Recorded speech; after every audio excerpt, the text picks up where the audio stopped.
जय श्री राम। सभी भक्तों को जय श्री राम, जय श्री राम।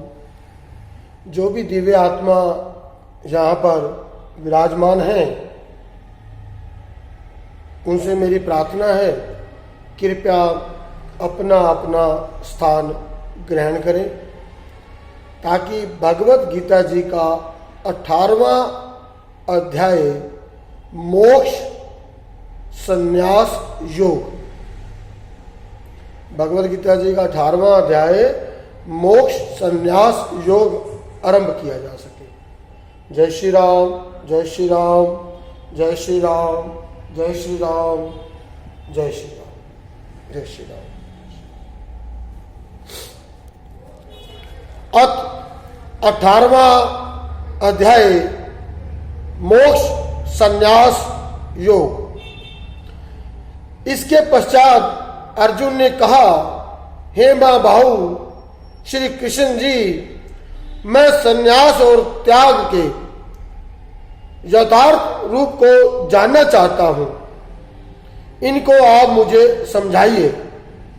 इस प्रकार अर्जुन के पूछने पर श्री कृष्ण भगवान बोले, हे अर्जुन, वेद के विधान इस लोक अथवा परलोक की कामनाओं, पशु, धन धान्य अथवा स्वर्ग आदि के लिए विहित अग्निहोत्र, दर्श, पूर्णमास आदि कर्मों का छोड़ने का नाम संन्यास बताते हैं।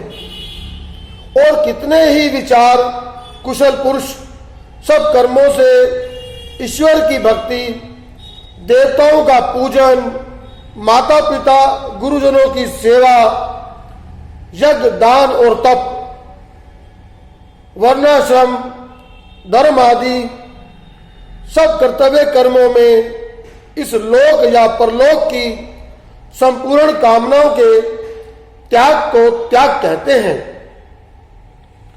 तथा कई एक विद्वान ऐसे कहते हैं कि कर्म सभी दोष युक्त हैं, इसलिए त्यागने के योग्य हैं। और दूसरे विद्वान ऐसा कहते हैं कि यज्ञ, दान और तम रूप कर्म त्यागने योग्य नहीं है। परंतु हे अर्जुन, उस त्याग के विषय में तू मेरे निश्चय को सुन। भगवान जी कह रहे हैं, उस त्याग के विषय में तू मेरे निश्चय को सुन। पुरुष श्रेष्ठ, वह त्याग सात्विक, राजस और तामस ऐसे तीनों प्रकार को कहा गया है तथा यज्ञ, दान और तम रूप कर्म त्यागने के योग्य नहीं है, किंतु वह निस्संदेह करना कर्तव्य है, क्योंकि यज्ञ, दान और तप ये तीनों ही मनुष्य के चित्त को शुद्ध करने के साधन हैं। परंतु इन कर्मों का आसक्ति एवं फलकांक्षा छोड़कर करना चाहिए, ये मेरा निश्चय मत है। और हे अर्जुन, जो अवश्य करणीय नित्य कर्म है, उनका त्याग कभी भी उचित नहीं है। अज्ञान से किया गया उनका त्याग तामस कहलाएगा। और यदि कोई मनुष्य जो कुछ कर्म है वह सभी दुख रूप है, ऐसा समझकर शारीरिक कलेश के भय से कर्मों का त्याग कर दे, तो वह पुरुष उस राजस त्याग को करने भी त्याग के फल को प्राप्त नहीं होता, अर्थात उसका वह त्याग करना व्यर्थ ही होता है। कर्म करना कर्तव्य है, ऐसा मानकर यदि नियत कर्म किया जाए परंतु उसमें आसक्ति न हो, न फल की आकांक्षा हो, तो ये फल से त्याग करने वाला अतिनिष्ठ, मेधावी, सांक्षिक रहित पुरुष शरीर को कष्ट देने वाले कठिन कर्तव्य कर्म से घबराता नहीं है और सुखकर कर्तव्य कर्म में आसक्त नहीं होता।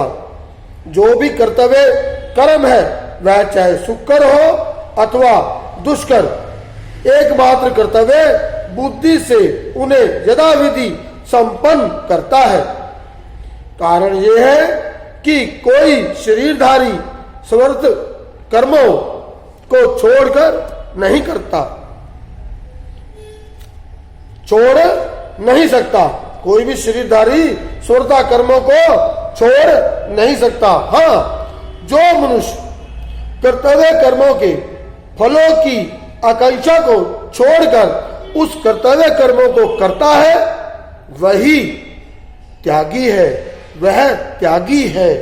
कर्मों के फल 3 प्रकार के होते हैं, प्रिय, अप्रिय और मिश्रित। जो लोग फल त्यागी नहीं है उन्हें इस जन्म अथवा दूसरे जन्म में अपने कर्मों का अच्छा, बुरा या मिश्रित फल भोगना ही होता है, परंतु त्यागियों को ये फल नहीं भोगने पड़ते। हे मां भाव, संपूर्ण कर्मों की सिद्धि के लिए 5 कारण संख्या शास्त्र में कहे गए हैं, उनको सुनो। शरीर कर्ता आत्मा, साधन इंद्रियां, पृथक पृथक चेष्टाएं और देव शरीर वाणी एवं मन से जो भी भला बुरा कार्य किया जाता है उसके ये 5 कारण हैं। ऐसा होने पर भी जो केवल आत्मा को करता जानता है वह दुर्मति कुछ नहीं जानता। जिस मनुष्य में कर्तापन का अभिमान नहीं है, जो कर्तव्य कर्म का निर्वाह करने के समय उस कर्म में लिप्त नहीं होता, वह चाहे सब लोगों को मार भी डाले तब भी वह जीव नहीं मरता। ज्ञान, श्रेय और ज्ञाता ये 3 कर्मों के प्रेरक हैं। कारण, कर्म और कर्ता ये 3 कर्म के साधन हैं। संख्या शास्त्र से में ज्ञान, कर्म और कर्ता ये सात्विक गुण के 3 प्रकार के हैं। ये सात्विक गुण के भेद 3 प्रकार के हैं, इनको भी सुनो। जो भिन्न भिन्न प्राणियों में एक अविनाशी अविभक्त सत्ता को देखता है वह ज्ञान सात्विक कहलाता है। जिस ज्ञान से प्राणियों में नाना प्रकार की सत्ताएं दिखाई जा देती हैं उसको राजस ज्ञान जानो। ऐसा ज्ञान जिसके बिना कारण और शास्त्रार्थ के जाने एक ही कार्य में लगे रहे वह अलग और तामस है। फल की इच्छा न करके जो नित्य कर्म संग देश को त्याग कर किया जाता है वह राजस कर्म है। और जो कर्म परिणाम, धन का खर्च, दूसरे की पीड़ा और अपना पुरुषार्थ न जानकर मोहवश किया जाता है वह तामस कर्म कहलाता है। संग से रहित, अहंकार, धैर्य और उत्साह युक्त सिद्ध व असिद्ध में समान रहता है वह सात्विक कर्म कहलाता है। गुण की तरह बुद्धि और धर्म के भी 3 भेद है। गुण के तरह बुद्धि और धर्म के भी 3 भेद है। सुनो, जब बुद्धि शस्त्र से विहित और निष्पक्ष होने से भयजनक और कर्तव्य होने से भय रहित बंधन हेतु मोक्ष साधन रूप कर्म को पहचानती है तब वह सात्विक होती है। और जिस बुद्धि से धर्म, अधर्म, कर्तव्य, अकर्तव्य के ज्ञान का संदेह बना रहता है वह बुद्धि राजस है। और जिस बुद्धि से अधर्म को धर्म इत्यादि सब पदार्थों को विपरीत ज्ञान होता है वह बुद्धि तामसी बुद्धि है। जिस धारण शक्ति से मनुष्य अपने मन, प्राण और इंद्रियों को वश में रखता है उन्हें निष्काम कर्म योग में लगाता है वह धारणा शक्ति सात्विक है। और जिस धारणा शक्ति द्वारा मनुष्य धर्म, काम और अर्थ की इच्छाओं से कर्म करता है वह राजसी है। जिस धारणा शक्ति के कारण दुष्ट बुद्धि मनुष्य निद्रा, भय, चिंता, दुख और उम्दा में घिरा रहता है वह धारण शक्ति तामसी है। इसी प्रकार सुख भी 3 प्रकार के हैं। जिसका योगा अभ्यास में चित रहता है, दुख का अंत हो जाता है, ऐसा सुख सात्विक है। जो आरंभ में विषय के समान और अंत में अमृत के तुलना होता है। जो सुख आरंभ में अमृत तुल्य और अंत में विश्व के तुल्य विषयों और इंद्रियों के संयोग से होता है उसे राजसी कहते हैं। जो सुख आदि और अंत दोनों में मनुष्य को मोह में फंसाता है और जो आलस्य तथा उन्माद में से उत्पन्न होता है वह तामस है। हे अर्जुन, पृथ्वी, आकाश और उनके भी परे देवलोकों में कोई ऐसी वस्तु नहीं जो इन 3 गुणों से युक्त हो। कोई ऐसी वस्तु नहीं जो इन 3 गुणों से मुक्त हो। हे अर्जुन, ब्राह्मण, क्षत्रिय, वैश्य और शूद्रों के कर्म स्वभाव से उत्पन्न गुणों के कारण ही बटे हैं। स्वभाव पूर्वकर्ता कर्मों के स्वभाव से बनता है। ब्राह्मण के स्वाभाविक कर्म है अत कारण की निग्रह, इंद्रियों का दमन, बाहर भीतर शुद्धि, सहनशीलता, सरलता, आस्तिकता, बुद्धि, ज्ञान और परमात्मा तत्व का अनुभव क्षत्रिय का स्वाभाविक धर्म है। शूरता, तेज, धीरता, चतुरता, संघर्ष, युद्ध से न भागने का स्वभाव, दान, स्वामी भाव, खेती, गोपालन, क्रय विक्रय, लेन देन आदि वैश्य के स्वाभाविक धर्म है। शूद्र का धर्म सब वर्णों की सेवा करना है। स्वभाव के अनुसार अपने कर्म करने वाला मनुष्य उससे सफलता को प्राप्त होता है।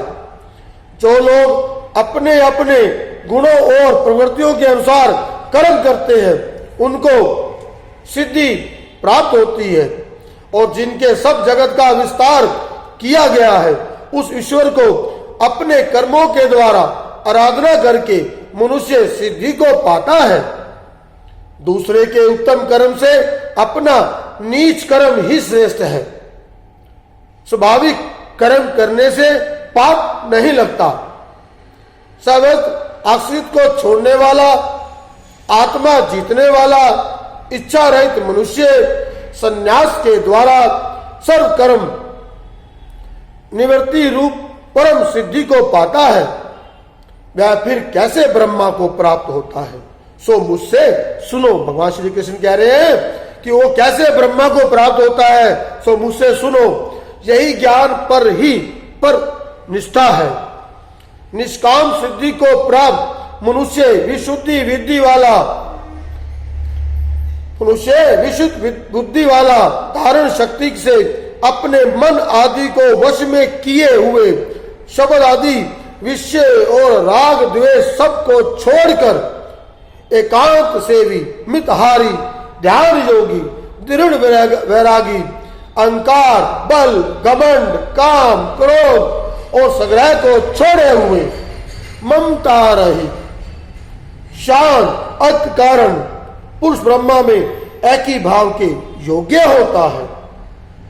ब्रह्मा में एकीभूत प्रबुद्धित कारण पुरुष को ना शोक सताता है ना इच्छाएं।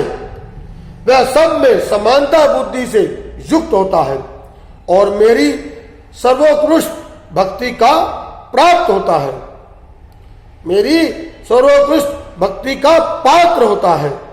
भक्ति से मेरे परिणाम और स्वरूप को यथार्थ जानकर तत्पश्चात मुझ ईश्वर में लीन होता है। मुझ पर आश्रित भक्त सब कर्मों को करता हुआ भी ज्ञान प्रतिरूप मेरी प्रसन्नता का कारण अविनाशी स्थिति को प्राप्त होता है। अध्यात्मिक चित्त से सब कर्मों को मुझ ईश्वर में स्थापित कर। समस्त बुद्धि रूप योग का आश्रय मुझ लेकर मुझ में लीन रहे। मुझ में चित्त देने से सब संकोचों से अनायास ही तर जाएगा। यदि अहंकार के कारण तू इधर ध्यान नहीं देगा तो निश्चय ही मार्ग से भ्रष्ट हो जाएगा। जो तू अहंकार को अबल में करके ऐसा मानता है कि मैं युद्ध नहीं करूंगा, तो ये तेरा निश्चय मिथन है, क्योंकि क्षत्रियपन का स्वभाव तेरे को जबरदस्ती युद्ध में ला देगा। हे अर्जुन, जिस कर्म को तू मोह से नहीं करना चाहता, उसको भी अपने पूर्वकृत स्वाभाविक कर्म से बंधा हुआ परवश होकर करेगा। क्योंकि हे अर्जुन, शरीर रूप यंत्र में आरूढ़ हुए संपूर्ण प्राणियों को अंतर्मय परमेश्वर अपनी माया से उनके कर्मों के अनुसार भ्रमाता हुआ सब भूत प्राणियों के हृदय में स्थित है। इसलिए हे भरतवंशी, सब प्रकार से उस परमेश्वर की ही अन्य शरण को प्राप्त हो। उस परमात्मा की कृपा से ही परम शांति को और सनातन परम धाम को प्राप्त होगा। गीता शस्त्र का उपहार करते हुए भगवान श्री कृष्ण ने अंत में कहा, हे अर्जुन, मैंने तुझे गोपनीय से भी अति गोपनीय व रहस्य युक्त ज्ञान भली भांति समझाया है। अब जैसी तेरी इच्छा हो वैसा कर। इतना कहने के पश्चात अर्जुन का कोई उत्तर न मिलने पर भगवान ने फिर दोहराया, संपूर्ण गोपनीय मेरे वचन को तू फिर सुन, मैं तेरा अति प्रिय हूं। भगवान जी कह रहे हैं, गोपनीय वचन फिर सुन, मैं तेरा अतिशय प्रिय हूं। इसलिए ये हितकार वचन फिर भी दोहराऊंगा, तू केवल मुझ, भगवान कह रहे हैं, तू केवल मुझ सच्चिदानंद परमात्मा में ही मन लगा, मेरा ही तू भजन कर, पूजन नमस्कार सब मुझे ही किया कर। ऐसा करने से ही तू परमात्मा में लीन होगा। सब धर्मों को छोड़कर मेरी शरण में आ। परमात्मा कह रहे मेरी शरण में आ, मैं तुझे सब पापों से छुड़वा दूंगा। ये मेरा रहस्य है, ऐसे पुरुष से है जो तप ना हो, मेरा भक्त ना हो, कभी भी ना कहना चाहिए। इस परम गुप्त ज्ञान को मेरे भक्त में प्रकट करेगा। वह मेरी परम भक्ति को पाकर अंत में निश्चय ही मुझ में लीन हो जाएगा। इस संवाद को कोई पढ़ेगा, इस संवाद को जो कोई पढ़ेगा उसे मैं समझूंगा उसने ज्ञान यज्ञ से मेरी पूजा की है। जो श्रद्धावान पुरुष दोष ढूंढे बिना इसको सुनेगा, जो श्रद्धावान पुरुष इसमें गलती निकाले बगैर इसको सुनेगा, वह भी मुक्त होकर उस आत्माओं को मिलने वाला शुभ लोगों को प्राप्त होगा। हे पार्थ, तुमने मेरे कहे हुए उपदेश को सुना या नहीं? हे धनंजय, तुम्हारा अज्ञान से उत्पन्न हुआ मोह नष्ट हुआ या नहीं? अर्जुन ने कहा, हे भगवान, आपकी कृपा से मेरा मोह नष्ट हो गया है। अर्जुन ने कहा, हे भगवान, आपकी कृपा से मेरा मोह नष्ट हो गया है, मुझे स्मरण हो गया है, अब मेरा संदेह दूर हो गया है, अब मैं आपकी आज्ञा क्या पालन करूंगा।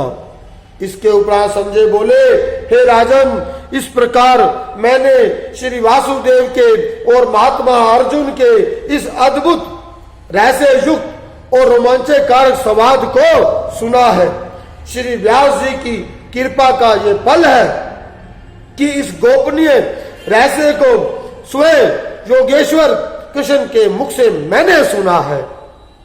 इसलिए हे राजन, श्री कृष्ण भगवान और अर्जुन के इस रहस्य युक्त कल्याणकारक और अद्भुत स्वाद को पुनः पुनः स्मरण करके मैं बारंबार हर्षित होता हूं, बारंबार हर्षित होता हूं। और भगवान का वह अति अद्भुत रूप याद करके, जो रणभूमि में भगवान ने अपना विराट रूप दिखाया था, उसके बारे में कह रहे हैं संजय जी कि भगवान का वह अति अद्भुत रूप याद करके मुझे बारंबार आश्चर्य एवं हर्ष होता है। विशेष क्या कहूं, मेरा तो ये निश्चय मत है कि जहां योगेश्वर श्री कृष्ण भगवान हैं और जहां गांडीव धनुषधारी अर्जुन है, वहीं पर ही श्री विजय विभूत और अचल नीति है, ऐसा मेरा मत है। श्री राम जय जय राम, श्री राम जय जय राम, श्री राम जय जय राम, श्री राम जय राम।